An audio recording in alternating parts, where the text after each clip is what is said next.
Hello there. Welcome to Cabbage Patch Soap. I'm so glad you're here. My name is Laura, and today I will be making Tropical Orchard Soap. This is one of the colors I'll be using, Yellow Vibrance. The other one is called Rapture Pink, but I do not have the original container for it. I'm going to be making this a layered soap. Here's the lye water going into the oils. The oils I use are vegan.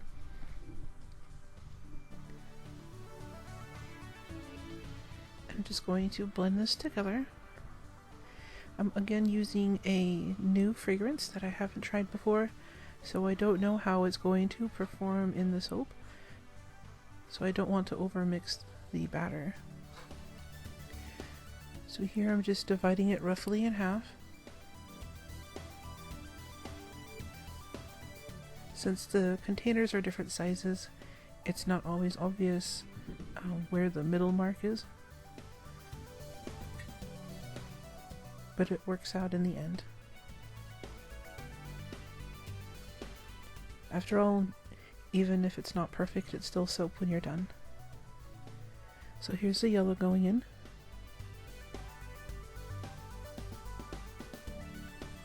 And this is the Rapture Pink.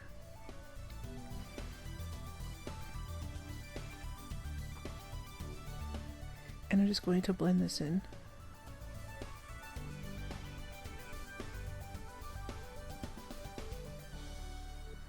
I wanted this layer to be thick enough to support the second layer going on.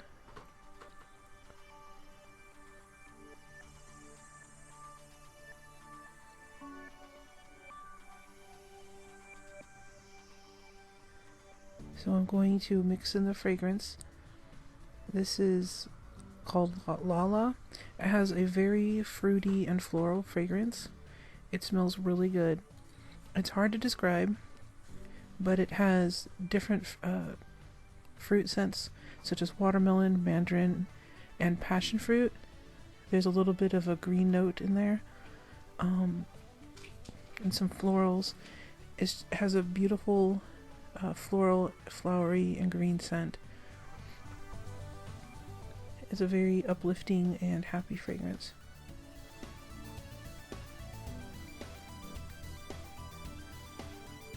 So I'm going to pour in the yellow first.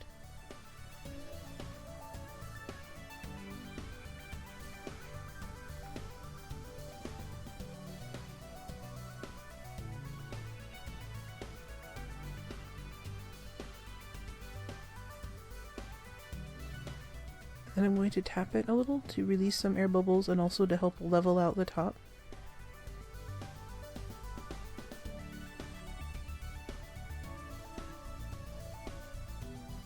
And I'm going to smooth out the surface a little bit with the spatula.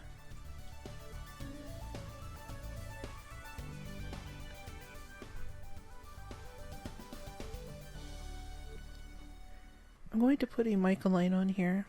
This particular mica doesn't show up very much in the final soap, but when you wash with the soap it should give off a little bit of sparkle. And now I'm mixing the fragrance into the top layer.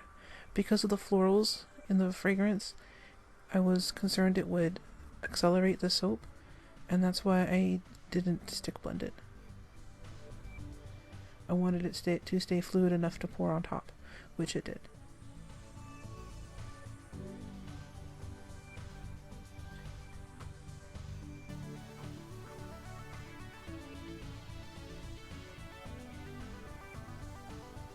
And here I'm just making sure the soap batter fills all the corners.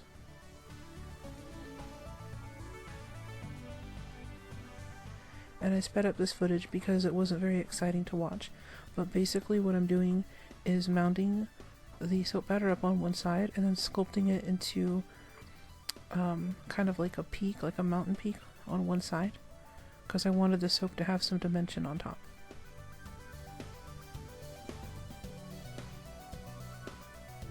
And just cleaning up the sides. And I'm going to put a little bit more of that sparkly mica that I used in the middle.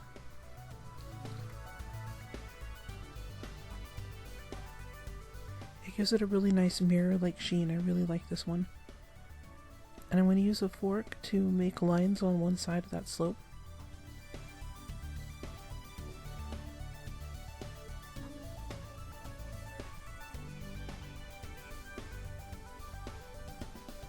And then on the other side,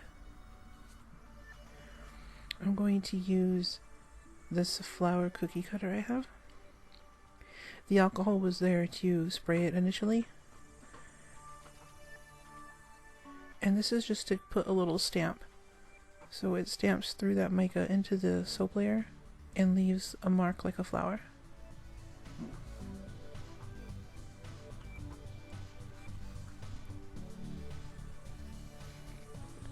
And there's the top of the soap. So go ahead and bring this up close for you to see. And then we'll come back in a day and cut it.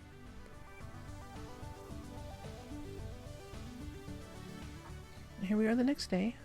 That line came out really nice. I'm really happy with how this turned out so far. And now we're just going to slice it into bars.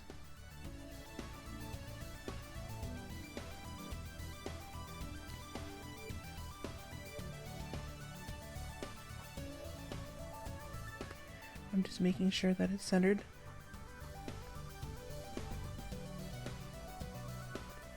And here's the first bar. I think this came out really nice. It smells really good. It's a very happy fragrance, very uplifting, summery, floral. I really like this one. And these are part of the Beyond the Sea collection, which will be available on June 1st if you'd like a bar. If you enjoy these videos, please consider giving them a like and subscribing to my channel. It really helps me out. I upload every Monday and Thursday. And please consider leaving a comment with ideas of what you'd like to see me make next. I'd love to hear from you. And thank you for watching. You have a great day.